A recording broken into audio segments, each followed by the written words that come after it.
Hello, hello, and welcome to a healthy heart. And my friend and I, we can be as grown as we choose to be because we've known each other for years and years and years and years and years.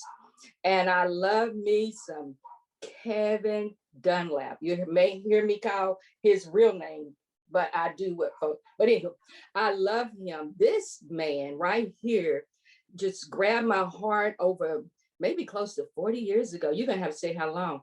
And we connected, and I love him. I love him. I love him. I don't remember if he gave, if you have to remind me, which one of you all gave my baby her name Joy, and it was Lynn that gave her Latrice. I don't know, but that's how much I love you. You don't let people go around naming your kids, but this person gave my baby. We knew if it was a boy, it was gonna be Jewel, but I didn't have, and I'm like, so what's her name? And I try, and I thank God for you. So I'm gonna let you introduce yourself. And Kevin, I get emotional because I'm grown and I've paid a whole year and I can push the buttons. So if I cry, just look over it. Well, anyway, if you will introduce yourself and say your very, very, very, very first heart smile that you can recall that made you smile. Because I always tell people you can throw a smile. You don't waste your smiles on people. I have been around you all these years, and you don't give artificial smiles like most people. You just be like, well, anyway. So anyway, your first internal smile. And who is you, my brother, my friend, my God. Okay.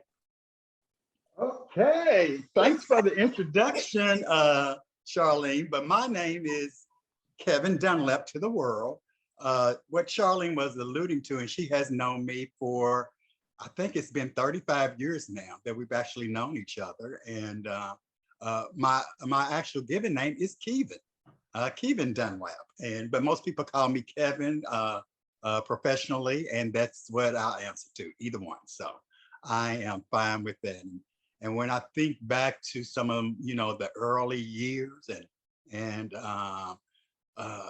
what made my heart smile at a very early young age, the earliest thing that I actually can remember where I was literally smiling was I was actually in church, and it was listening to the choir.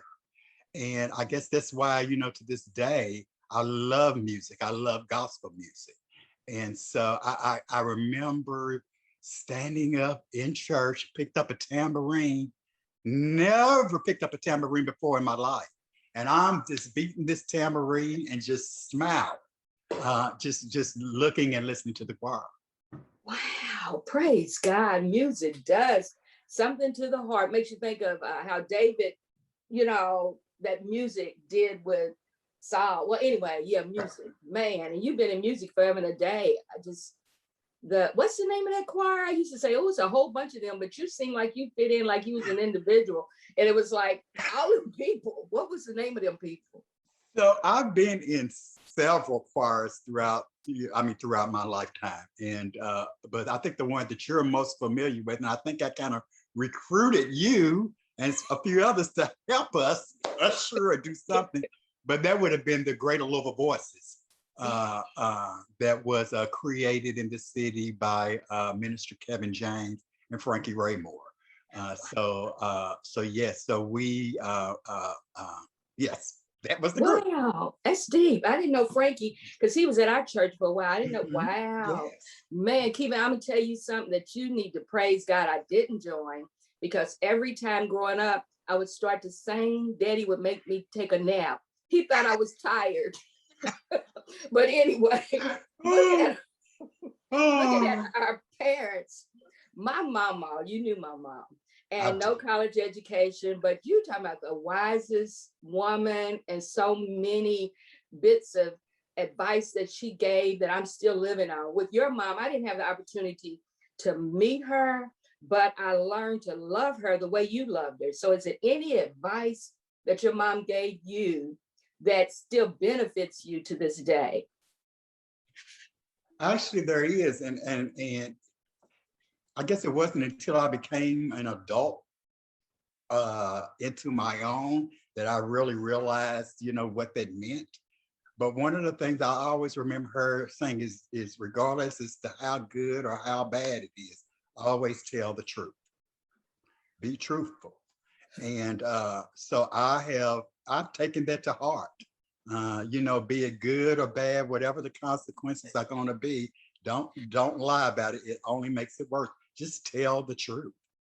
And you know, I've kind of moved that into some of my work. So back in the days, when counseling, so we were counselors, we counsel Yeah. people, and so sometimes you can sense when a person is getting ready to just tell you a lie, and I would just stop them and say, just tell the truth. We can work with the truth and figure out how to make things work if you just tell the truth. Keeping it deep. You know what that made, and that's I can amen to you telling the truth. I hadn't seen you in years and years and years, and you told the truth to me when you came up to Gospel Manor, and I had gained 40 pounds. You said, Oh "Oh my gosh. God, Charlie, what has happened to you?" I quit smoking, but you was just straightforward. And then when I told you, you hurt my feelings. You apologized. I cried, but that truth just rolled up out of your tongue after we hugged, and you looked and said, "Charlie, what has happened to you?"